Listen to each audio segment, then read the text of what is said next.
chào và cảm ơn khán giả của Vietnam Innovators đã quay trở lại với tập của ngày hôm nay. Hôm nay Ruby rất vinh hạnh có sự tham dự của một chuyên gia trong lĩnh vực nhân sự với 18 năm kinh nghiệm trong lĩnh vực này để chia sẻ cùng chúng ta những câu chuyện rất thú vị về lĩnh vực nhân sự, về marketing trong lĩnh vực nhân sự, về thương hiệu của nhà tuyển dụng và rất nhiều những câu chuyện thú vị liên quan tới tương lai của công việc. Và xin được giới thiệu chị Nguyễn Thị An Hà, Giám đốc Marketing và Hợp tác Chiến lược từ Talentnet. Xin chào chị Hà, cảm ơn chị đã dành thời gian cho Vietnam Innovators ngày hôm nay. Với 18 năm kinh nghiệm trong lĩnh vực được gọi là chuyên gia marketing trong lĩnh vực nhân sự thì đấy là một con số rất là ấn tượng. Chị Hà có thể chia sẻ thêm về một chút về hành trình sự nghiệp của mình được không ạ? Xin chào Ruby và xin chào Vietnam Innovators. Thật ra gọi là 18 năm là một con số rất ấn tượng, nhưng mà chị nhìn lại chị cảm thấy nó giống như là một con số rất là thoáng qua vậy đó. Nói về hành trình của mình sao nhỉ? Hành trình của chị là chị cũng như các bạn trẻ hôm đó, tức là chị cũng học một trường đại học ngoại thương, sau đó chị tốt nghiệp ra trường và chị cũng đi làm một vài công ty, được gọi là một vài tập đoàn đa quốc gia rất là lớn. Cũng chuyển vào một vài ngành nghề. Background của chị hồi xưa chị làm trong một hãng tàu, sau đó chị qua chị làm nghề HR, làm tư vấn nhân sự, rồi chị lại làm marketing và bây giờ chị theo nghề marketing tới tận bây giờ. Nhưng một thời gian sau khi chị làm tầm khoảng được 4-5 năm trong một vài tập đoàn đa quốc gia rồi thì chị mới nhận ra được là vậy thì cái con đường sự nghiệp của mình nó sẽ như thế nào. Bởi vì khi mà mình làm tập đoàn đa quốc gia thật ra rất là hay, và đó là cái mong mỏi của tất cả các bạn sinh viên thời điểm đó. Tất cả các bạn sinh viên trường đại học ngoại thương, bạn nào cũng thích được làm tập đoàn đa quốc gia. Nhưng mà hình như nó vẫn còn thiếu một chút đối với những người như chị. Thiếu một chút ở chỗ là mình muốn được tư duy nhiều hơn, mình muốn được trải nghiệm nhiều hơn, rồi mình muốn tự tìm tòi, tự học hỏi nhiều hơn.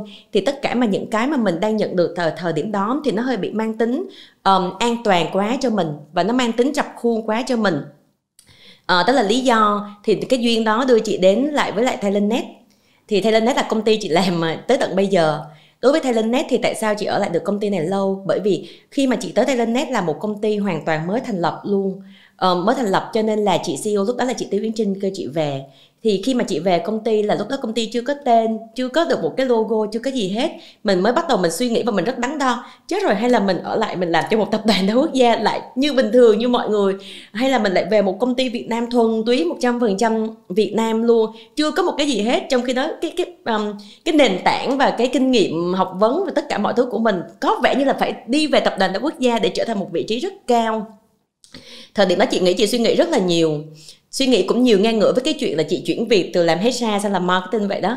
Nhưng mà rốt cuộc chị nghĩ ok thôi, mình nên đi lựa chọn theo cái tiếng gọi của trái tim. Chị quyết định chị về Talentnet bởi vì lúc đó chị nghĩ là vậy cái gì mà mình cần nhất. Có thể lúc thời điểm đó mình cần nhất ở chỗ là mình cần một cái môi trường để cho mình vẫy vùng. Và mình cần một cái môi trường để mà mình được tự do, mình được tư duy, mình được sáng tạo. Rồi mình có thể mình tự thành công hay mình tự thất bại. Nhưng mà thôi mình cứ thành công thì mình cười, còn mình thất bại thì mình té rồi mình đứng lên mình đi tiếp. Thì đó là cái quá trình của chị. Thì chị vào công ty từ hồi mới thành lập cho tới tận bây giờ. Lúc chị vào công ty thì công ty rất là bé, chỉ có 12 người thôi. Và chị cũng phải tự mày mò, tự cặm cụi làm tất cả mọi thứ. Tới giờ sau 14 năm thì công ty đã lên được 350 người rồi. Và lúc đó thì bây giờ chị cũng đã phát triển một team marketing, mấy bạn cũng khá là vững mạnh. Thì mình nhìn lại mình thấy rõ ràng 18 năm kinh nghiệm đó nó là một con số rất thoáng qua, bởi vì nhìn nó rất là dài. Nhưng mà mỗi năm thì cái tư duy của mình luôn luôn mình phải tự tìm tòi, mình phải tự sáng tạo, mình phải tự suy nghĩ là ở năm nay mình phải làm gì khác hơn, rồi năm nay mình phải có cái gì mà mình thấy mình phát triển hơn. Thì cái quá trình làm việc từ những tập đoàn đa quốc gia cho tới công ty Việt Nam như bây giờ, rồi cho tới Talentnet là công ty Việt Nam nhưng lại được làm việc với toàn bộ khách hàng lại là khách hàng đa quốc gia, thì nó là một cái quy trình và nó rèn luyện mình. Cho nên nhìn lại chị thấy nó là một cái chặng đường nó nhanh nhưng mà nó rất là đáng nhớ. Theo Ruby nghe từ câu chuyện của chị Hà thì có vẻ như 18 năm chị Hà nói là rất là nhanh thoáng qua đúng không? Nhưng mà Ruby thấy thì nếu mà chị Hà bắt đầu sự nghiệp của mình tại Talentnet từ những đầu năm 2000 thì nền kinh tế của Việt Nam đã trải qua rất là nhiều giai đoạn trong 18 năm vừa qua rồi. Thì không biết là từ một góc nhìn thoáng qua mà chị Hà vừa nói tới thì chị nhìn thấy những biến đổi nào từ lúc chị mới gia nhập vào thị trường, Ruby cứ tạm gọi là thị trường về HR, về con người, cho tới bây giờ thì có những cái sự biến đổi nào lớn ạ? Trời ơi, nếu mà nói biến đổi chị nghĩ là biến đổi lớn lắm. Đúng là 18 năm thoáng qua nhưng mà biến đổi thì rất là nhiều. Chị vào công ty Talentnet là năm 2007.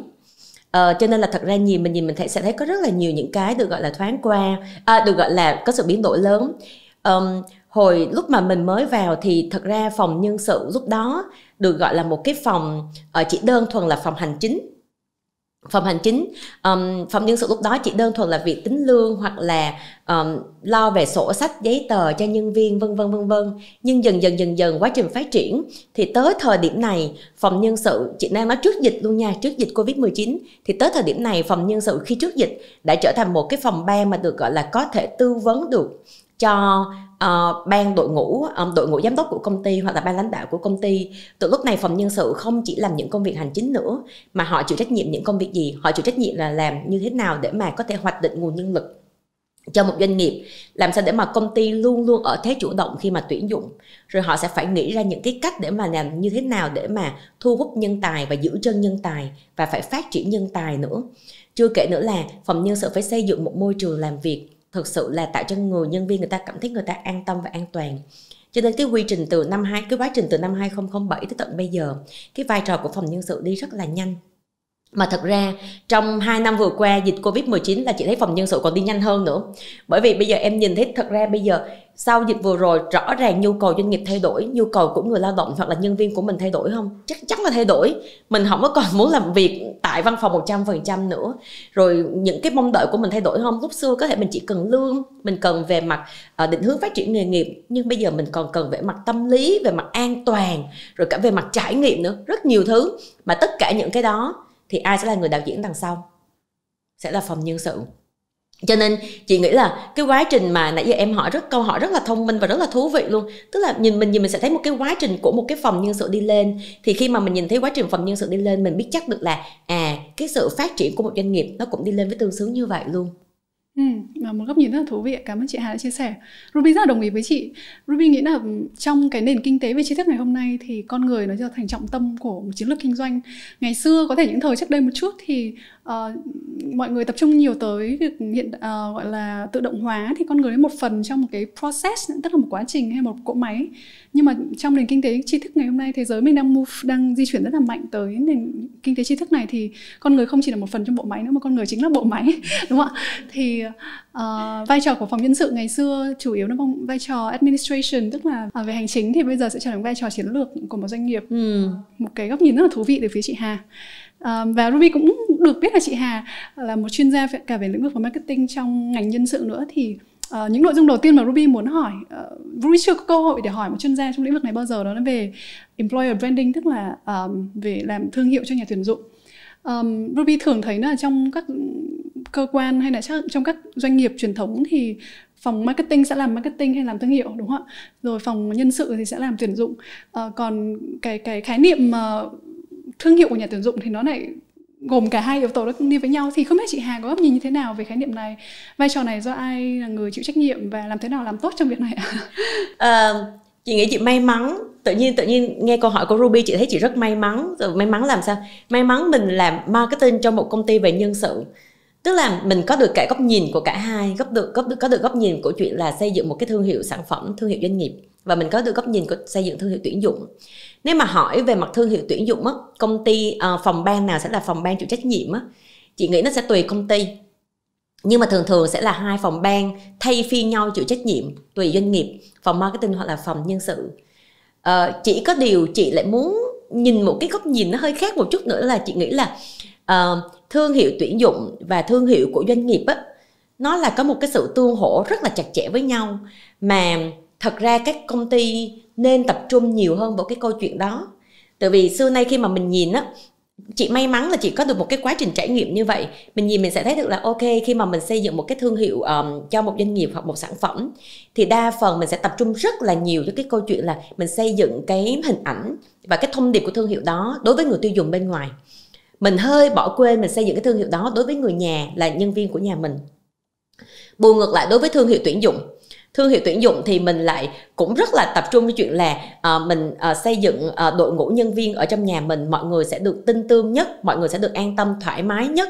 Thì đó là phòng nhân sự. Nhưng mà phòng nhân sự lại hơi quên là phòng nhân sự lại quá chú tâm vô trong nội bộ của nhà mình. Phòng nhân sự lại không biết cách nào để mà có thể gọi là dùng những cái ngôn ngữ hoặc là khéo léo hơn để mà la to lên một chút để kêu là mọi người ơi vô làm cho công ty của mình. Thì chị lại muốn một cái góc nhìn là cho dù thương hiệu tuyển dụng hay thương hiệu nhân sự gì, hai cái đó nó nên tương hỗ với nhau, và cái quan trọng nhất của việc xây dựng hai cái thương hiệu đó nên bắt nguồn từ người nhân viên. Bởi vì khi mà mình nhìn trong cái chuyện, chị rất là quan tâm tới cái câu chuyện sau cái Covid-19 này rồi, rõ ràng mình thấy nhân viên cực kỳ thay đổi luôn. Thật ra người lao động bây giờ người ta cực kỳ có chính kiến và thông minh. Người lao động bây giờ sẽ muốn làm gì? Ngoài trừ việc những cái căn bản, nhu cầu căn bản về lương và về thưởng, thì người lao động người ta muốn làm cho một doanh nghiệp phải có mục tiêu, phải có ý nghĩa, và người ta mong đợi là người ta làm cho một công ty và người ta đóng góp ngược lại cho xã hội. Đó là mục tiêu cao nhất của bất kỳ người lao động nào. Vậy thì nếu mà nói về xây dựng thương hiệu tuyển dụng thì doanh nghiệp cũng phải làm sao truyền đạt được cái thông điệp đó cho người nhân viên, để người nhân viên người ta cảm thấy tôi làm đây không phải vì tiền không, vì thu nhập không, tôi làm ở đây là tôi còn vì một mục tiêu cao cả hơn. Khi mà người ta tự hào chuyện đó, chắc chắn người ta sẽ chia sẻ với lại nhóm bạn bè của người ta, và một cái cách nào đó thì mình sẽ gọi là sao ta, mình sẽ xây dựng được một đội ngũ tất cả những người mong muốn làm việc cho công ty của mình một cách rất là tự nhiên. Đó là về nhân viên, mình xây dựng được thương hiệu tuyển dụng thông qua nhân viên. Còn mọi người sẽ hỏi chị là vậy nếu mà xây dựng thương hiệu sản phẩm hoặc doanh nghiệp thông qua nhân viên để làm gì? Tự người bên ngoài mới là người bán sản phẩm, mới là người mua sản phẩm của công ty mình mà, tại sao mình xây dựng cho nhân viên? Chị lại nghĩ khác. Chị nghĩ là nãy mình có nói nhân viên cực kỳ thông minh, và nhân viên bây giờ cực kỳ có chính kiến. Người lao động rất là có chính kiến. Một khi người ta nhận được là cái thông điệp về sản phẩm đó đưa ra bên ngoài không phù hợp với những gì là người ta đang làm thực tại trong công ty, trong lòng người lao động sẽ cực kỳ không yên và người ta không thoải mái. Mà khi người lao động đã không thoải mái, không cống hiến hết sức mình thì chất lượng sản phẩm sẽ càng ngày càng đi xuống, rồi nó sẽ là một vòng lặp, nó ảnh hưởng tới thương hiệu của sản phẩm. Cho nên chị nghĩ là tất cả mọi cái mình nên bắt nguồn từ người lao động. Người lao động một khi người ta đã tin tưởng vô chiến lược sản phẩm, người ta tin vô sản phẩm, người ta tin vô môi trường làm việc tự khắc hữu xạ tự nhiên hương, là thương hiệu tuyển dụng chắc chắn sẽ được lan tỏa. Thương hiệu sản phẩm cũng sẽ được lan tỏa, bởi vì người lao động một khi người ta đã tin công ty rồi, người ta đã tin chiến lược và người ta tin chất lượng sản phẩm, người ta tin vô cái sự cam kết rồi, thì chắc chắn là người ta sẽ cống hiến hết sức mình cho công ty. Khi người ta cống hiến hết sức mình thì chắc chắn chất lượng sản phẩm sẽ tốt. Chất lượng sản phẩm sẽ tốt thì chắc chắn là thương hiệu sản phẩm cũng sẽ tốt. Cho nên chị muốn quay lại một cái góc nhìn như vậy. Nói về thương hiệu nó không chỉ về hình ảnh, nó không chỉ về ngân sách, nó cũng không chỉ về thông điệp mà mình nói bên ngoài nữa, mà nó nên bắt nguồn từ bên trong. Thì chị nghĩ là chị may mắn là chị làm cho công ty về nhân sự mà làm marketing, cho nên chị lại có một cái góc nhìn nó như vậy. Một góc nhìn rất là hay ạ. Để Ruby nói tóm lại ý của chị Hà là một thương hiệu thì thực ra nó không phải là những cái yếu tố bên ngoài mình nhìn thấy nhiều nữa, nó chỉ là cái kết quả thôi, đúng không ạ? Cái mà thực sự tạo ra thương hiệu đó chính là cái tâm hồn và cái trí tuệ của nó. Và tâm hồn và trí tuệ của nó thì đến từ những con người làm việc trong tổ chức. Và đó là lý do tại sao mà chị Hà nói rằng là bắt đầu từ con người trước. Mà chị Hà cũng có nói một ý rất là hay, đó là người lao động bây giờ họ thông minh lắm. Và Ruby họ thông minh và họ rất có chính kiến. Đúng ạ, rất là thông minh, có chính kiến, đặc biệt là thế hệ Gen Z và Millennials. Họ không phải là thế hệ mà xếp bảo gì nghe đấy nữa rồi, họ có chính kiến của họ. Và Ruby cũng thấy một xu hướng trên thế giới, đó là quyền lực đang chuyển dần từ phía nhà tuyển dụng sang phía những người đi làm rồi.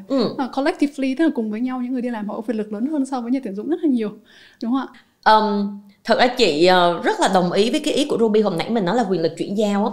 Hồi đó mình thấy người tiêu dụng, người tuyển dụng là người sẽ có thể người ta giải quyết mọi chuyện và người ta kiểm soát mọi chuyện. Thậm chí mình đừng nói về thương hiệu tuyển dụng, nói về thương hiệu sản phẩm cho nó đơn giản. Hồi đó chỉ có người tiêu dùng như mình là mình sẽ nhận được rất là nhiều thông điệp truyền thông và mình cũng đang loay hoay không biết như thế nào. Nhưng rõ ràng trong thời đại bây giờ rất khác. Người lao động vẫn có thể phản hồi lại cho nhà tuyển dụng. Người lao động vẫn có thể có những cái thông điệp gửi tới cho nhà tuyển dụng, hoặc là người ta vẫn có thể chia sẻ thêm. Hoặc người tiêu dùng như chúng ta dùng sản phẩm mình thấy ổn hay không ổn, chúng ta vẫn có thể chúng ta review, chúng ta feedback và chúng ta đưa lên mạng. Như vậy thì dựa trên cái ý đó chị mới nghĩ là nó sẽ bắt nguồn từ cái câu chuyện cốt lõi nhất của vấn đề, đó là sự phát triển bền vững. Thương hiệu tuyển dụng hay là thương hiệu sản phẩm gì cũng nên bắt nguồn từ chuyện phát triển bền vững.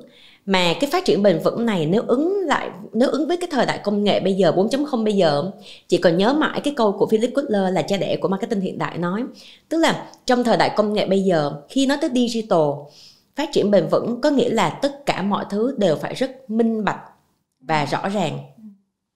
Nếu sản phẩm của mình không minh bạch, không rõ ràng, mình không đi truyền đạt những gì mà thực sự mình đang muốn cam kết làm việc cho khách hàng, thì chắc chắn khi khách hàng sử dụng sản phẩm, khách hàng sẽ có những cái review hoặc là những cái phản hồi không đúng, và lúc đó sản phẩm của mình hoặc thương hiệu của mình hoàn toàn mình sẽ phải đi theo một cái ngã rẽ mới.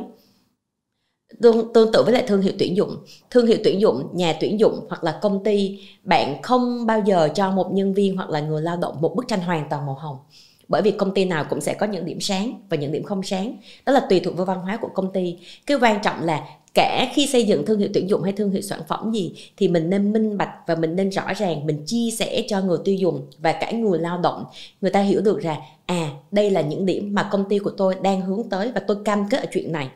Như vậy thì cả người tiêu dùng và người lao động người ta sẽ hiểu được cái vấn đề đó và người ta làm tốt hơn.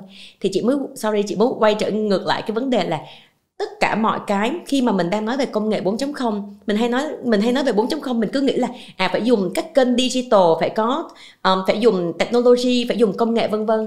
Nhưng cái digital 4.0, cái cốt lõi nhất nó là giúp cho tất cả mọi cái nó đều được rất là minh bạch, rất là rõ ràng, và cái đó là cái nền tảng nhất cho chuyện phát triển bền vững. Ruby rất là thích ý của chị Hà vừa chia sẻ, đó là bởi vì cuộc cách mạng 4.0 nó săn phẳng quyền lực cũng như săn phẳng thông tin cho rất là nhiều người, dẫn tới là bắt buộc chúng ta phải có sự minh bạch trong tất cả các hoạt động kinh doanh, hoạt động tuyển dụng, hoạt động thương hiệu, để mà có thể tạo ra được một hoạt động kinh doanh mà phát triển bền vững. Thế thì để tiếp nối với ý của chị Hà về phát triển bền vững thì Ruby có tham lam hỏi chị Hà một chút xíu nữa về chủ đề này, đó là khi mà phát triển bền vững thì vai trò của nhà marketing và vai trò của nhà nhân sự thì nó sẽ có sự đóng góp như thế nào và kết hợp với nhau như thế nào. Thứ hai đó là doanh nghiệp để mà phát triển bền vững thì nên làm gì, và khi mà chị Hà nói tới việc là nhân viên họ có vai trò rất quan trọng thì họ nên làm gì với nhân viên của họ. Và thêm một ý nữa, đó là những nhà mà đang làm nhân sự, đúng không? Những người đang làm nhân sự thì làm thế nào để có thể phát triển được cái kỹ năng của mình, tư duy của mình để mà có thể trở thành một nhà nhân sự mà tạo ra được hoạt động phát triển bền vững cho doanh nghiệp của mình. Chị nghĩ cả nhân sự và cả marketing khi mà đã nhìn nhân viên là nền tảng cho mọi vấn đề thì mình nên bắt nguồn từ nhân viên cho việc phát triển bền vững. Chị lại có một cái góc nhìn về chuyện phát triển bền vững của nhân viên nó hơi khác hơn nữa, ở chỗ làm sao để phát triển bền vững được ở nhân viên thì trước hết mình sẽ phải làm cho người nhân viên người ta cảm thấy là người ta được phát triển bền vững nhất. Cứ mỗi người nhân viên người ta được phát triển người ta cảm thấy được là tôi được phát triển bền vững nhất thì tự khắc công ty sẽ phát triển bền vững. Vậy thì người nhân viên như thế nào được gọi là phát triển bền vững? Đầu tiên cái cốt lõi nhất là mỗi người lao động người ta cảm thấy được là tôi đang được phát triển rất là chắc chắn, bởi vì tôi có một thu nhập ổn định, tôi được công ty quan tâm tới chuyện sức khỏe, tới chuyện tài chính và tới chuyện cả về năng lực phát triển. Và bản thân tôi cũng phải biết tự chăm sóc bản thân tôi chuyện đó. Cái số 2 nữa là công ty sẽ tạo ra một môi trường để tôi đón nhận được sự đa dạng của những người xung quanh. Tôi học hỏi những người xung quanh, tôi không phán xét những người xung quanh. Càng học hỏi từ những người xung quanh, chị với em còn học hỏi được nhau. Càng học hỏi được những người xung quanh thì người nhân viên nó càng phát triển. Số 3 nữa là người nhân viên người ta sẽ phát triển nhiều hơn nếu người ta nhận được những thông điệp truyền thông, truyền tải từ phía công ty ở một cấp độ doanh nghiệp. Chiến lược của công ty đưa như thế nào, tôi đóng góp được gì, công ty đang hoạt động với một sứ mệnh là gì, công ty sẽ đóng góp như thế nào cho xã hội. Đó là cái số 3. Và cái số 4 nữa là người lao động người ta sẽ hiểu được là khi tôi làm cho công ty và tôi sẽ đóng góp được ngược lại những gì cho xã hội, công ty có tạo môi trường cho tôi như thế nào hay không. Chứ không phải là tôi chỉ làm cho công ty này không. Tôi làm cho công ty, tôi đóng góp cho công ty và thông qua đó tôi đóng góp cho xã hội. Nhưng bản thân tôi còn đóng góp cho xã hội nữa hay không? Thì đối với chị, cái góc độ là như thế nào để mà HR với marketing mình khơi gợi được những cái đó. Thật ra gọi là khơi gợi nghe có vẻ đơn giản đúng không? Nhưng mà chị nghĩ để xây dựng được những cái đó nó vô cùng phức tạp, nó rất cực kỳ phức tạp luôn. Nhưng đó là những cái mà nền tảng để gọi là được sự phát triển bền vững dưới góc độ của chị đối với người lao động. Còn hỏi HR và marketing làm gì? Chị nghĩ có rất nhiều thứ để làm mà không phải là HR marketing đâu. Trong thời đại bây giờ tất cả mọi phòng ban đều có rất là nhiều thứ để làm. Ruby cũng đang định chen vào lời chị Hà nói rằng bốn cái cấp độ mà chị Hà nói tới thì thực sự là nói rất là dễ hiểu và rất là dễ nghe, nhưng mà làm thì chắc chắn rất là khó. Nó là những cái thứ mà liên quan đến con người, nó rất là nuances, có nghĩa là nó rất là tinh xảo và nó không có trắng đen, không phải là nó không có công thức để mình có thể thực hiện ok công ty nào cứ làm thế này là được. Bên cạnh đó thì nó cũng không phải việc của HR, cũng không phải việc của marketing, nó là việc của, như chị Hà nói, tất cả mọi người, và đặc biệt là cần có sự chú tâm rất lớn từ phía những người lãnh đạo nữa, đúng không ạ? Nhưng mà tại vì Ruby biết tại sao không, thật sự ra lần trước chị cũng vừa mới nói chuyện với lại một cộng đồng marketing và nhân sự, thì thật sự ra chị nghĩ là thật ra trong thời đại bây giờ á, mình đã nghe rất là nhiều, nhưng càng ngày chị càng thấm thía hơn, đó là cái từ, xin lỗi chị dùng từ tiếng Anh một chút, đó là từ hybrid. Hồi đó mình nghe làm hybrid, mình cứ nghĩ đơn giản là ok, hybrid tức là làm việc trong văn phòng hoặc là làm việc ở nhà, mình kết hợp cả hai hybrid. Tại vì cái dịch Covid nó làm cho mọi người phải hybrid. Nhưng thật ra từ cái hybrid đó, nó nên nhìn một phát thảo một bức tranh lớn hơn. Thì thật ra tất cả những thứ bây giờ đều phải hybrid hết. Cả tư duy của mình cũng phải hybrid. Cả tư duy của mình cũng phải hybrid. Giống như nãy Ruby nói, tất cả mọi cái mình đang làm nó đều phải có sự kết hợp cả khoa học và cả nghệ thuật trong đó. Nếu mình dùng khoa học xong không á, chắc chắn mình vẫn sẽ có thể mình chiếm được, gọi là sự quan tâm của người khác, nhưng mà mình không chiếm được trái tim của người ta, cho nên nó sẽ không có lâu dài. Cho nên chị nghĩ cái từ hybrid nó lớn lắm. Thậm chí hôm nãy Ruby có đặt câu hỏi cho chị, HR hay marketing làm thương hiệu tuyển dụng, chị nói chắc là cũng phải hybrid. Từ vì HR họ sẽ có những cái kỹ năng, họ nghiêng về câu chuyện là họ rất hiểu nhân viên của họ, nhưng họ lại hơi thiếu một vài cái kỹ năng về cái câu chuyện là làm như thế nào để có thể kêu gọi những cái người nhân viên đó có thể lan tỏa những cái thông điệp mà của công ty cho những người xung quanh. Thì cái đó là kỹ năng của marketing. Và ngược lại, marketing thì lại có những cái kỹ năng rất tốt, nhưng marketing lại thiếu hiểu về người nhân viên. Chị nói ví dụ là như vậy. Cho nên chị nghĩ gì cũng hybrid. Chị rất thích một cái câu của CEO của Microsoft, Satya Nadella, đã từng nói rằng cách duy nhất để đối phó với sự phức tạp là phải luôn thay đổi mô hình vận hành. Đó là chuyện hybrid. Mình phải luôn luôn mình sáng tạo. Cho nên HR hoặc marketing gì chị nghĩ luôn luôn phải có hai chữ, mà tất cả chúng ta đều phải có hai chữ, là thứ nhất là phải learn và unlearn. Bây giờ chị làm marketing nè, chị cũng phải học về HR. HR bây giờ cũng phải học về marketing. Thậm chí bây giờ chúng ta đang làm những người ngồi đây, chúng ta có cần phải biết về mặt data không? Có chứ, phải biết về mặt data chứ. Lại là một cái góc nhìn khác. Thành ra chị nghĩ bây giờ tất cả mọi thứ nó đều là một cái sự đa chiều và tổng hợp với nhau hết. Hay quá. Chị Hà nói đến đoạn này thì Ruby nghĩ tới một cái khái niệm mà Ruby cũng mới học được trong mấy tháng gần đây, đó là khái niệm về gọi là deep T, tức là chữ T sâu, về competency, tức là về năng lực làm việc. Thì thường là chúng ta sẽ có một lĩnh vực gì đấy mình đi rất là sâu vào, đúng không ạ? Nhưng mà nếu mình chỉ có hiểu sâu trong một lĩnh vực thôi thì không bao giờ đủ để mình có thể trở thành đó là yêu cầu tuyển dụng của Google. Yêu cầu tuyển dụng của Google là bây giờ phải có chữ T. Đúng rồi. Phải rất là sâu nhưng mà vẫn phải có chiều ngang. Đúng, Thế thì giống như chị Hà vừa nói đấy, mình làm HR có cần học data không? Có cần học tài chính không? Có cần học marketing không? Có học sale không? Có cần học vận hành không? Có hết. Khó nhỉ? Trong thời đại này khó nhỉ? Cái gì cũng phải biết nhỉ? Đó là thử thách của những người đi làm trong thế kỷ hiện đại của chúng ta ngày hôm nay. Nhưng mà rất là thú vị ạ. Thế thì khi mà chị Hà nói hybrid thì chị Hà là một ví dụ của hybrid này, đúng không? Là vừa là một chuyên gia trong lĩnh vực về marketing nhưng mà làm việc rất là nhiều năm trong lĩnh vực nhân sự, và chị Hà có cả chuyên môn cũng như góc nhìn từ hai phía, từ marketing nhân sự. Thế thì chị thấy thường những cái thử thách nó xảy ra khi mà marketing và nhân sự làm việc cùng với nhau trong hoạt động về phát triển bền vững, nó là như thế nào, và làm thế nào để các doanh nghiệp có thể giải quyết được vấn đề đó? Câu hỏi hay lắm. Chị sẽ chia sẻ với Ruby một kinh nghiệm thực tế của chị luôn. Marketing với HR, nếu mà mình nói hai cái lĩnh vực đó, thực ra đôi khi nó cũng hơi chọi nhau nhé, cho nên phải học cách để mà làm quen với nhau và hiểu nhau nhiều hơn. Tại vì sao? Khi mà mình nói chuyện về những người HR nói chuyện, những anh chị HR nói chuyện, toàn bộ tâm trí của HR dành cho người lao động.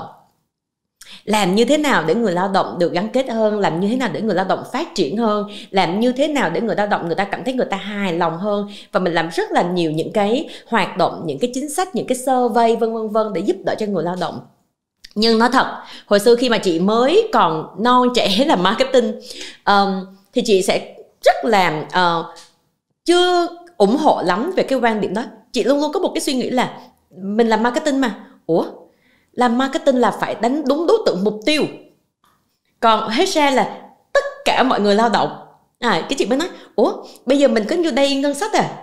Thì bây giờ mình phải đánh đúng đối tượng mục tiêu là bây giờ mình muốn tập trung vô nhóm đối tượng nào, mình đang muốn đối tượng nào là sẽ đóng góp nhiều nhất cho công ty, đối tượng nào là hài lòng nhất cho công ty. Thì em thấy có một cái sự rất là khác nhau giữa marketing và HR. Nhưng HR thì không, HR là mỗi một nhân viên là một viên ngọc sáng.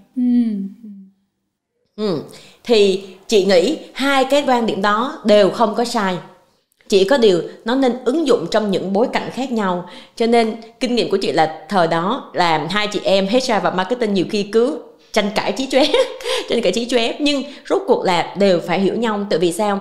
Tại vì trong từng thời điểm khác nhau, đối với một HR thì HR luôn luôn phải nhìn tất cả người lao động và nhân viên trong công ty rõ ràng phải là một viên ngọc sáng. Bởi vì mỗi người lao động hoặc là mỗi người nhân viên, người ta đều có những điểm mạnh mà chúng ta cần phải khai thác và giúp cho họ thăng hoa nhất trong công ty của mình. Nhưng nếu họ hơi xa đà vô cái chuyện đó quá, trong một khoảng thời gian chưa phù hợp lắm, thì một cách nào đó công ty và sự phát triển doanh nghiệp không chờ đợi được. Bởi vì sự phát triển của doanh nghiệp, đặc biệt trong thời đại bây giờ, cực kỳ nhanh và thay đổi liên tục. Cho nên nếu như mà HR kiên nhẫn và chậm rãi để mà phát triển từng người nhân viên một thì thật sự ra cũng hơi khó chờ đợi. Nhưng đối với marketing thì sao? Nếu mà marketing dùng cái tư tưởng là cứ nhằm vô đối tượng mục tiêu mà để mà phát triển, thì bù ngược lại công ty sẽ không phát triển bền vững. Bởi vì chỉ có được một nhóm đối tượng thực sự là phát triển thôi, còn lại thì không phát triển. Và càng ngày thì cái khoảng cách của hai cái nhóm đó sẽ càng ngày càng xa.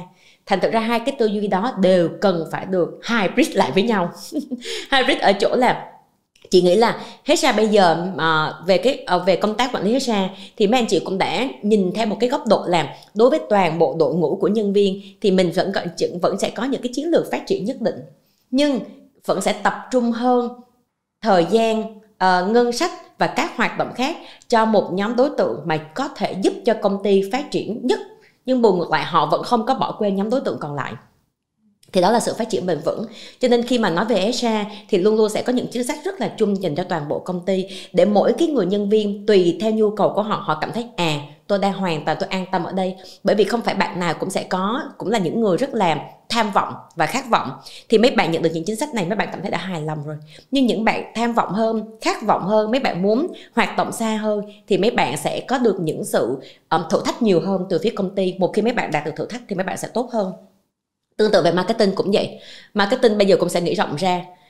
Khi mà marketing học hỏi được từ HR, marketing cũng như chị bây giờ chị làm marketing, chị cũng không thể nào chị đánh vô một nhóm đối tượng mục tiêu không được nữa. Chị không thể làm như vậy được nữa. Bởi vì như vậy nó cũng không phát triển bền vững. Nhóm đó rồi cũng sẽ có ngày họ sẽ chuyển thành một cái nhóm khác, một nhóm đối tượng có những hành vi khác nhau. Thế giới bây giờ phát triển quá nhanh.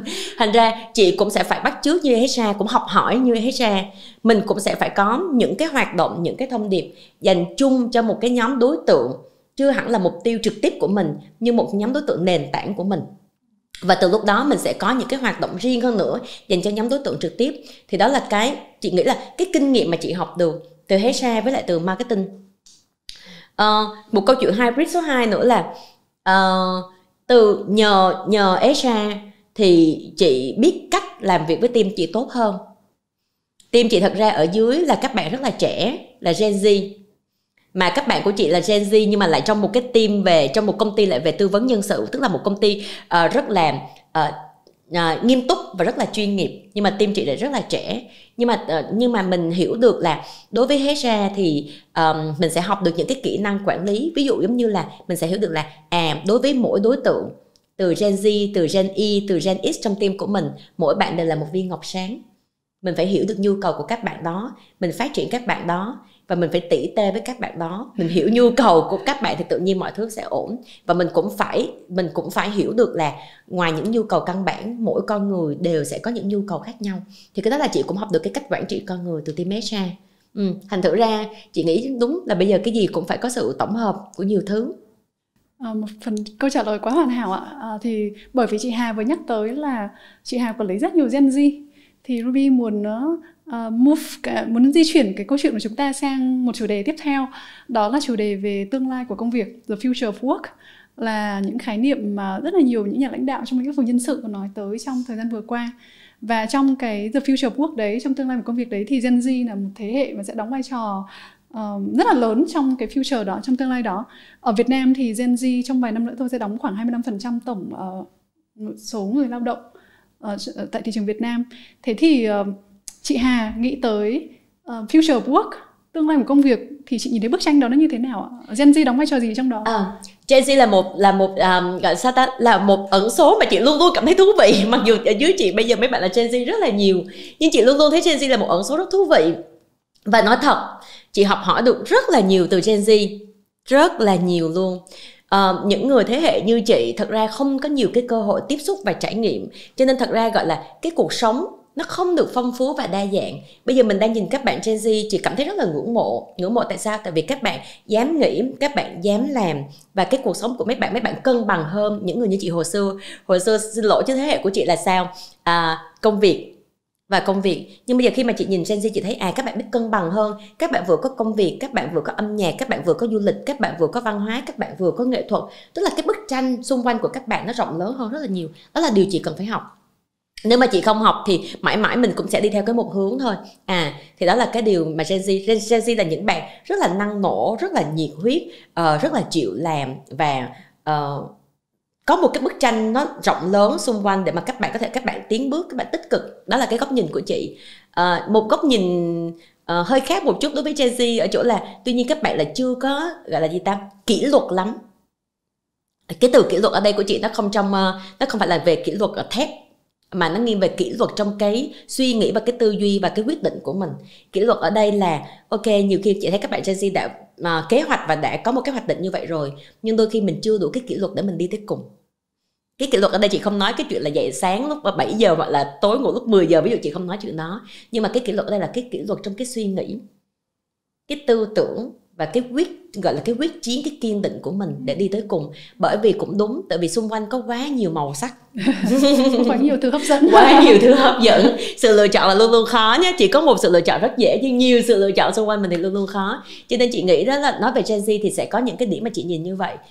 Chị nghĩ các bạn nếu mà có một lời khuyên thì các bạn sẽ nên cần kỷ luật hơn. Vậy về nói the future of work, chị nhìn một cái bức tranh, chị nghĩ the future of work giống như nãy mình có nói, và sau cái dịch này đã rất khác rồi. Nó sẽ không còn là dạng chị nghĩ cả thế giới đều đã đồng tình với mình như vậy rồi. Không còn là dạng xách cặp đi làm 8 tiếng hoặc là 10 tiếng hoặc là quần quật với cả công việc nữa. Mà một lần nữa lại là chữ hybrid. Nó sẽ là cái câu chuyện là làm như thế nào, làm ở đâu. Nó không có quan trọng bằng cái câu chuyện là hiệu quả và cái sự kết nối của cái người lao động đó với lại công việc. Gen Z là những người rất là khó tính. Trời ơi, khó tính lắm. Khó tính là như thế nào? Mấy bạn vẫn đòi hỏi sự kết nối chứ không phải không đòi hỏi sự kết nối. Nhưng mấy bạn lại vẫn mong muốn là có một cái sự tự do cá nhân riêng. Tức là cái gì nó cũng muốn có và cũng có sự hài hòa trong đó. Thành thử ra chị nghĩ Gen Z là một cái thế hệ mà sau này các nhà nhân sự là phải rất là đau đầu, và marketing cũng cực kỳ đau đầu luôn, bởi vì cái gì cũng muốn. Thì the future of work chị nghĩ thứ nhất là về chuyện là về nơi làm việc, là chắc chắn là sẽ không có làm việc một chỗ rồi. Số 2, cả về công việc, chị cũng nghĩ là công việc cũng sẽ khác. Chắc là sẽ không còn chuyện một người làm một nghề tới mãi cuối cuộc đời như hồi xưa nữa đâu. Mà bây giờ trong nhân sự người ta gọi là skill based, tức là dựa vô kỹ năng là chính. Cho nên có thể trong một đời một người mình có mỗi công việc mình học được nhiều kỹ năng khác nhau. Những kỹ năng thì áp dụng vô công việc nào cũng được. Thì chắc chắn là một người có thể sau này Gen Z họ sẽ làm nhiều công việc khác nhau. Có khi thì tôi ra tôi mở startup, xong nhiều khi tôi thành công hay không thành công thì chưa biết, nhưng tôi sẽ quay lại về công ty. Hoặc không thôi thì tôi sẽ đi gap year, tự vì mỗi cái đó đều là kỹ năng và trải nghiệm. Nơi làm việc cũng thay đổi, công việc cũng sẽ thay đổi, và chắc chắn là mong đợi của họ cũng sẽ thay đổi. Mong đợi giống như chị nói, thay đổi ở đây là không còn là chỉ đơn thuần là về những nhu cầu căn bản nữa, mà sẽ cao hơn nữa là nhu cầu về mặt an toàn, về mặt thể chất, về mặt đóng góp và ý nghĩa cho cuộc sống. Thì cái đó cũng sẽ là nhu cầu của họ cũng sẽ thay đổi. Thì chính vì ba cái nhu cầu đó thay đổi thì chắc chắn là những phương tiện làm việc xung quanh và môi trường làm việc xung quanh cũng sẽ thay đổi.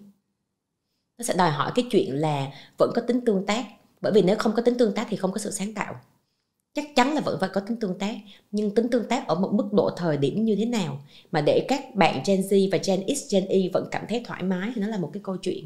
Cho nên bắt nguồn lại, chị nghĩ là The Future of Work nó sẽ là đặt một bài toán rất là khó cho cả thế giới luôn, chứ chị không nghĩ cho cả Việt Nam. Đúng.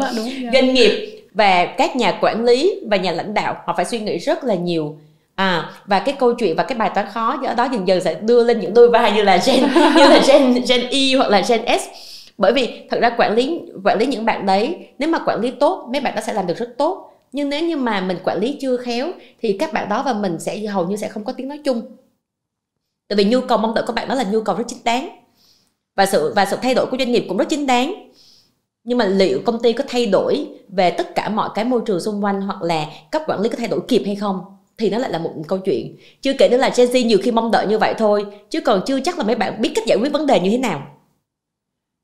Có khi các bạn trưởng thành hơn một chút, các bạn sẽ biết cách giải quyết vấn đề. Thì chị nghĩ là chị chỉ hình dung ra được như vậy, nhưng hỏi là chị có được cái đáp án cho câu chuyện đó hay không thì chị xin lỗi là chị cũng chưa có được đáp án đó, mà chị nghĩ nó cũng đang trong quá trình dần dần hình thành của toàn bộ thế giới thôi. Nhưng chị nghĩ nó chắc chắn nó sẽ như vậy. Và bây giờ thậm chí thế hệ của chị bây giờ, các phụ huynh xung quanh đã bắt đầu rất là thoải mái về mặt tư tưởng ở Việt Nam để cho con đi gap year. Sau khi học lớp 12, lớp 11 đã đi gap year rồi. Hồi xưa làm gì có, hồi xưa thời chị không có đâu.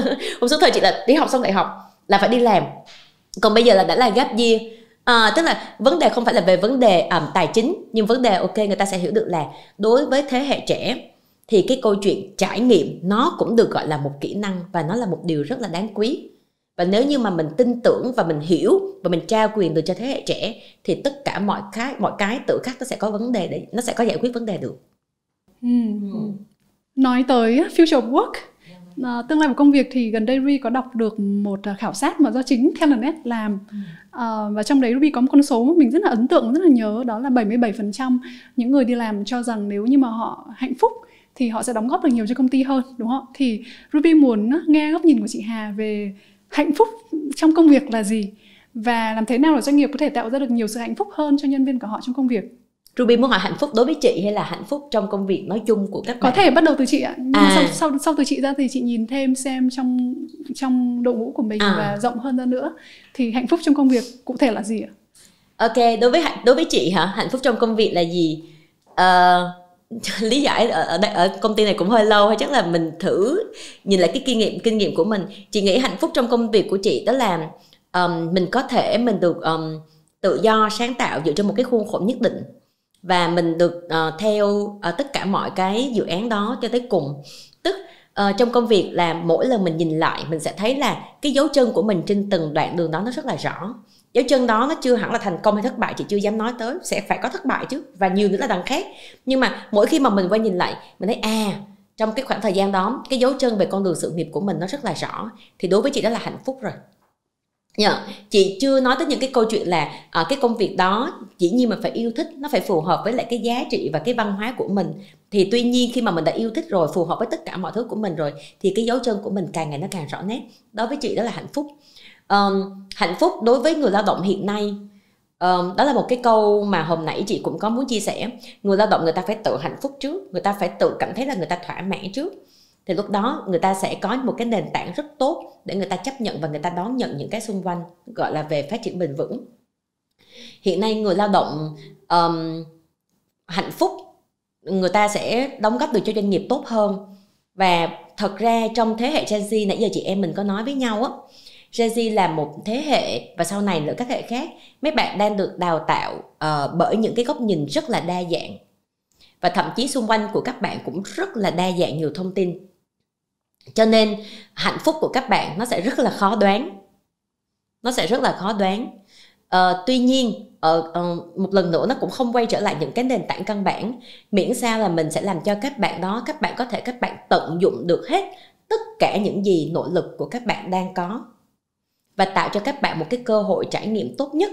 Đối với Gen Z, mấy bạn nó sẽ mong đợi cái gì? Mấy bạn sẽ mong đợi một cái công việc có thể mấy bạn cống hiến được hết sức mình, nhưng mấy bạn được ghi nhận rất là nhanh, tại vì thế hệ này là thế hệ rất là nhanh. Mấy bạn sẽ được ghi nhận rất là nhanh, và mấy bạn sẽ có được nhu cầu phát triển liên tục. Và đối với mỗi công việc của mấy bạn, nó là một sự trải nghiệm. Thì cả công ty đều phải có một cái luồng xoay chuyển như vậy.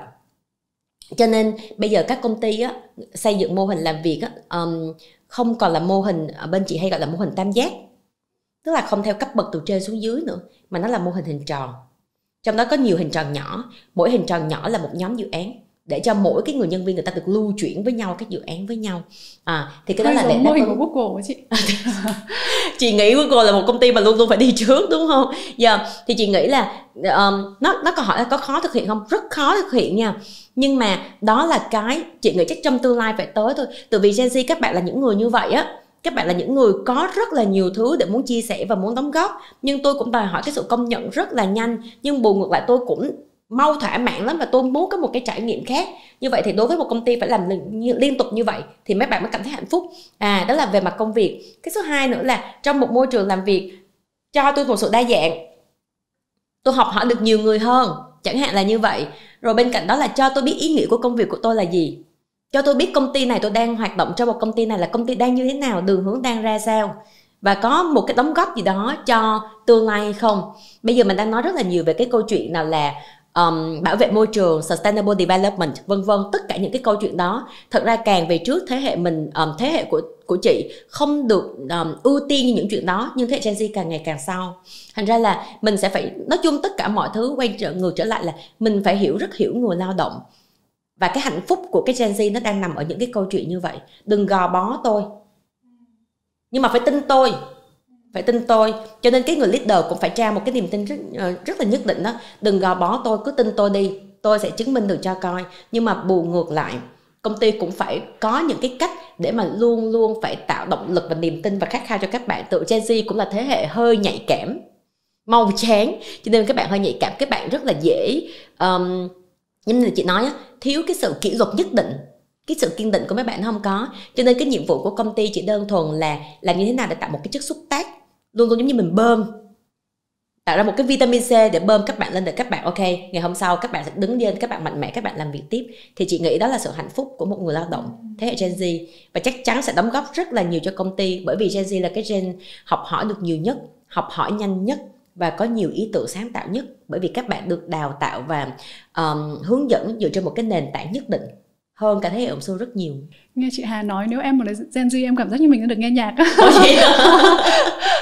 Nhưng mà khi mà mình nhìn và mình đi vào đôi chân của một người, ví dụ ở trong vai trò lãnh đạo bây giờ, và không phải là Gen Z đúng không, mình vai trò lãnh đạo mình không phải Gen Z, mà mình nhìn vào đây cũng là một bài toán rất là thử thách. Chị nói rất bởi vì khó. Mình sẽ phải, như chị Hà nói, là mình phải unlearn, tức là mình phải bỏ đi những gì mình đã học được về mặt quản trị, mặt kinh doanh, để mình xây dựng không phải là một công ty, mình xây dựng một hệ sinh thái để mà trong đấy cây cối và chim muông nó tự làm ra một hệ sinh thái rất là dồi dào, chứ không phải là mình là người kiểm soát hoặc là quản lý cái hệ thống đó nữa. Khó lắm, tự vì cho nên chị mới nhớ là thật ra tất cả mọi thứ nó, ngay cả xã hội bây giờ cũng vậy, thế giới bây giờ cũng vậy, mọi người đang nói về cái câu chuyện tất cả đang quay ngược lại về bên trong, inside out.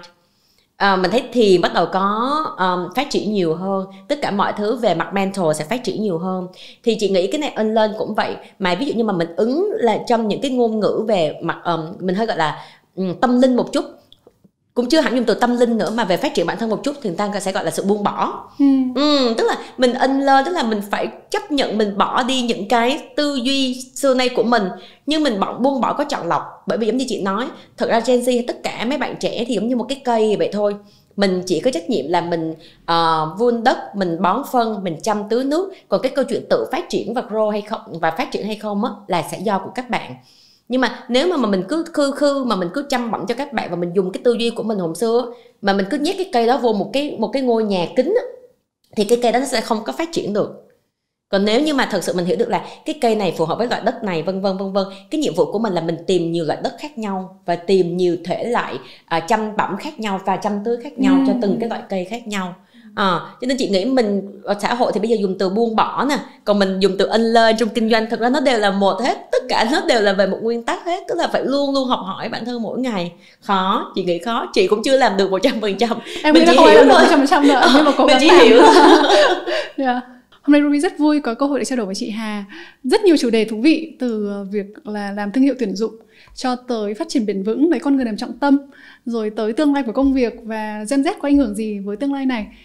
Trước khi Ruby đóng lại nội dung chính của chương trình và sang phần nội dung vui, một vài câu hỏi nhanh cho chị Hà, thì còn điều gì nữa về những nội dung mà chúng ta vừa trao đổi mà chị Hà quên mất hay là chưa được hỏi và chị muốn chia sẻ không ạ? Thật ra nãy giờ chị nói cũng nhiều á. Chị nghĩ chắc là sẽ có một cái mà chị muốn chia sẻ thôi. Nó là ở cái câu chuyện là thời digital 4.0 thì chị vẫn tâm đắc ở cái câu chuyện mình nên nghĩ digital không phải chỉ đơn thuần là về công nghệ và về công cụ, mà quan trọng hơn nó là be digital và think digital. Digital mình nhìn ra rộng hơn, như nãy mình nói là be digital tức là làm cái gì cũng minh bạch hơn, cũng rõ ràng hơn. Think digital để mà mọi cái nó được nhanh hơn, nó được sáng tạo hơn, được linh hoạt hơn, được phù hợp hơn. Và bên cạnh đó nữa, digital là một chuyện, nhưng thật ra hồi trước Telenet cũng có một cái sự kiện mấy bạn dùng từ rất là hay, đó là high tech và high touch. Trong thời đại bây giờ, be digital, think digital, nhưng cũng đừng bỏ quên tất cả những cái được gọi là trải nghiệm về mặt cảm xúc. Nó là điều rất là quan trọng, bởi vì đối với chị mọi thứ nó đều bắt nguồn từ cái trái tim và từ cái cảm xúc và từ sự đồng cảm. Nếu như mình có thể mình làm được rất là nhiều những cái chiến thuật và chiến lược, vẫn có thể chạm được đến trái tim của người lao động và của người tiêu dùng. Tuy nhiên mình nên chạm được tới họ ở một cái sự cảm xúc nhất định, bởi khi họ cảm nhận được mình thành thật, mình chân thành, mình đồng cảm và mình cam kết những gì mình đã nói, thì chắc chắn cái sự chạm đó và cái sự cộng hưởng đó nó sẽ tốt hơn. Cho nên đối với chị nó sẽ là high tech và high touch. Và đừng nghĩ là digital nó chỉ là công cụ, mà nó nên là be digital và cũng think digital. Thì cái đó là cái mà chị muốn chia sẻ. Wow, phần đóng lại rất hoàn hảo. Cảm ơn chị đã chia sẻ với Ruby về be digital và think digital và high tech và high touch. High tech, high touch. Yeah. Cảm ơn đội Telenet đã tạo ra những khái niệm này. Và để trước khi kết thúc chương trình thì Ruby có một vài câu hỏi nhanh và vui cho chị Hà thôi. Để sau khi mọi người được nghe chị Hà chia sẻ những câu chuyện rất là vĩ mô, rất là quan trọng, khá là nghiêm túc trong thời gian vừa qua, thì những phần còn lại để tìm hiểu thêm về cá nhân chị Hà một chút xíu. Câu hỏi đầu tiên Ruby có chị Hà, và ban nãy chị Hà nói là chị Hà thất bại rất là nhiều. Thì Ruby muốn hỏi đâu là thất bại mà chị cảm thấy là chị yêu thích nhất. Ruby muốn chiếu một cái ánh sáng mà nó mang tính chất tích cực với thất bại, bởi vì Ruby nghĩ là để thành công thì thất bại là mẹ thành công, đúng không ạ? Thì đâu là thất bại chị yêu thích nhất và tại sao? Ok, mình đang ở câu hỏi vui đúng không? Chị sẽ trả lời một cái câu trả lời mà chị nghĩ các bạn Gen Z sẽ rất là thích, đó là thất bại mà chị nghĩ nó là thực sự thật. Thất bại mà yêu thích nhất của chị có nghĩa, chị nghĩ nó là thất bại về tình yêu. Okay. Em nghĩ là các bạn trẻ thích không? Tại vì sao? Tại vì chị nghĩ như vậy, thất bại trong công việc, mình sẽ có rất là nhiều những người xung quanh người ta chỉ được cho mình là mình đang thất bại chỗ nào. Bởi vì nó luôn luôn sẽ có một cái khuôn mẫu sẵn, đúng không? Nó luôn luôn có một cái khuôn mẫu sẵn. Hoặc là mình đã có rất là nhiều người xung quanh, mình có đối tác, mình có cộng sự, mình có sếp, mình có cả mấy bạn trong team của mình, mấy bạn trong đội nhóm của mình. Cho nên mình luôn luôn mình học được rất là nhanh, và mình được người ta chỉ cho mình tại sao mình thất bại, và bản thân mình cũng dựa trên rất là nhiều kinh nghiệm từ đi trước. Nhưng tại sao chị nói là cái thất bại trong mặt tình yêu lại là thất bại thú vị? Tại vì ví dụ như chị nghĩ đơn giản thôi, không phải tình yêu, ví dụ chỉ cần một lần mình thất bại trong tình yêu, một ai đó mình thất tình thôi, mình sẽ nghĩ được là ok, thật ra mình có nghĩ mình thất bại không? Mình chưa biết mình thất bại gì hết, và xung quanh của mình cũng không có ai chỉ được gì cho mình hết, tại vì đó là câu chuyện của hai người. Nhưng nếu như mà mình nhìn lại rất là sâu và kỹ về mặt bản chất vấn đề, thì mình sẽ thấy được là đây là những cái mà thật ra đáng lý ra nó đều là một cái vấn đề đâu đó mà mình có thể mình thay đổi được trong tương lai. Thì từ hồi nhỏ tới lớn chị luôn luôn nghĩ thất bại trong tình yêu là một cái thất bại, nói chung nó đau không đau chứ, nhưng mà hỏi thú vị không thì chị đã qua rồi, cho nên chị mới nói là thú vị. Bởi vì đó là những cái mà đòi hỏi mình chiêm nghiệm rất là nhiều, mình rất là khó vượt qua bản thân mình. Bởi vì đó là câu chuyện của không phải của rất nhiều người mà cũng chỉ có hai người. Nhưng một khi mà mình đã ngộ ra được rồi và mình đã chiêm nghiệm được rồi thì tự nhiên mình sẽ trưởng thành hơn rất là nhiều. Thì chị muốn mang lại một cái góc nhìn cho nó vui như vậy đối với tất cả các bạn. Cảm ơn chị Hà đã chia sẻ. Đúng như chị Hà nói, chuyện tình yêu là chuyện đôi khi nó là cá nhân giữa hai con người. Còn trong công việc của mình thì mình làm việc cùng một đội nhóm, có một cái sứ mệnh để cùng làm với nhau. Thế nên là mình thất bại thì mọi người sẽ chỉ cho mình, đúng không? Thế thì làm thế nào để bây giờ mình có thể có nhiều người chỉ cho mình về một tình yêu nhỉ? Ok, câu hỏi này sẽ để trả lời sau. Câu hỏi này nó không nằm trong phạm vi chương trình nữa. Câu hỏi tiếp theo Ruby dành cho chị Hà, đó là điều gì tạo cho chị cảm hứng mỗi ngày để chị thức dậy và chị cảm thấy phấn khởi với ngày mới của mình. Chị cũng không phải sáng nào dậy chị cũng hứng khởi thôi nha, cũng có những sáng dậy chị cũng không hứng khởi lắm, nhưng mà chị nghĩ là cái hứng khởi của chị luôn luôn là chị nhìn là cái kết quả luôn là điều tốt đẹp. Cho nên tự nhiên khi mà mình tưởng tượng ra được là phía trước là một cái con đường và cái kết quả tốt đẹp, tự nhiên mình sẽ có nhiều cái năng lượng để mà mình làm việc chung. Thì cái đó là cái mà chị thấy được là tạo cho chị sự hứng khởi mỗi ngày. Cuốn sách để đồ rừng của chị là cuốn sách nào? Một cuốn sách thực sự gọi là thay đổi chị, tiếng Việt được gọi là 3 người thầy vĩ đại của Robin Sharma. Cuốn đó thực sự là thay đổi chị rất là nhiều về mặt góc nhìn và kể về mặt làm việc, cũng giống như là sự đa dạng và sự gọi là sự tương hỗ và sự kết nối giữa thế giới xung quanh với nhau. Cái cuốn đó là một cái cuốn thay đổi chị. Thế còn một người cá nhân nào đó mà ảnh hưởng tới chị nhiều nhất thì là ai ạ?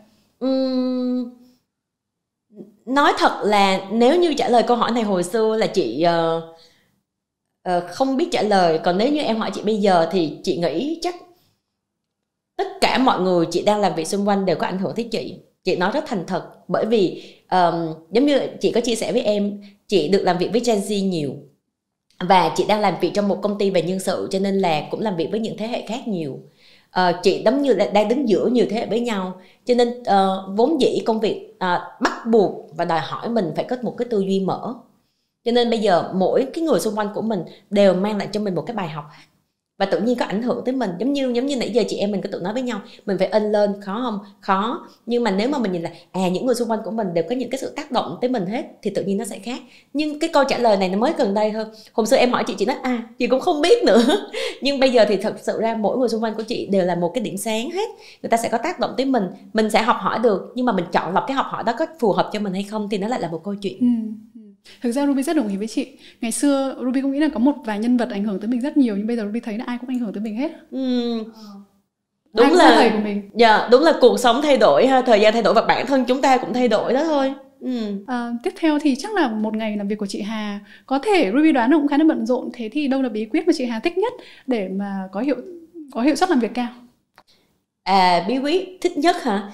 Nãy giờ chị nói chuyện với Ruby, chắc là Ruby cũng thấy được là chị là người thích nói đúng không? Thành ra chị nghĩ là ở trong công việc á, hoặc là cái gì cũng vậy, chị rất là thích tương tác. Mặc dù chị là người làm việc tập trung rất cao, thật sự chị là người làm việc tập trung rất cao, nhưng vừa ngược lại chị lại là người thích tương tác. Chắc chị cũng hơi giống Gen Z, gì cũng thích. Thành thử ra nếu mà được tương tác và nếu mà được nói chuyện và được tâm sự với mọi người thì nó sẽ tạo luôn cho chị một cái nguồn năng lượng rất là nhất định. Chị sẽ cần một cái khoảng thời gian tầm khoảng 15-20 phút trong công việc, chị ra chị tương tác và chị nói chuyện với mọi người, chị hiểu mọi người nhiều hơn. Sau đó chị lại quay về, chị lại thực sự là chị rất tập trung.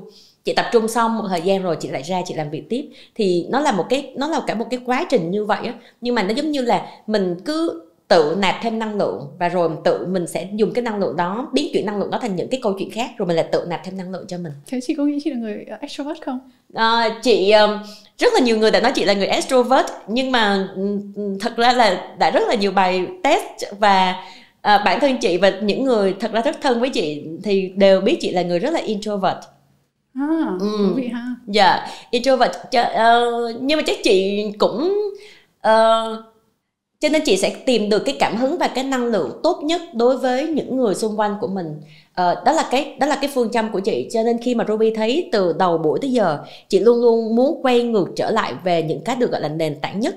Nền tảng luôn luôn là cái quan trọng nhất, nhưng cái cách tiếp cận của mình khác đi thôi. Thì chị nghĩ đó là cái cách làm việc và cái tư duy của những người hơi introvert một chút. Ok, Ruby là người introvert, và những người mà em nghĩ là thực ra extrovert introvert thì nó cũng không quá quan trọng.